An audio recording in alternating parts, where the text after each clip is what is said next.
A year-long investigation into gang violence in Covington resulted in the largest and most comprehensive racketeering case on the North Shore.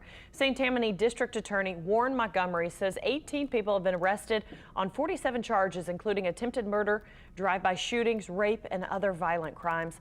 Montgomery says the suspects were part of the Vulture Gang, or the Hunger Gang, that has terrorized the West 30s neighborhood on a nearly nightly basis. This really, in a way, was a terrorist group to some extent, if you want to call it a domestic terrorist group, because what they were doing was terrorizing that neighborhood. And that's completely unacceptable. And we're not going to let disorder and lawlessness flourish in St. Tammany Parish.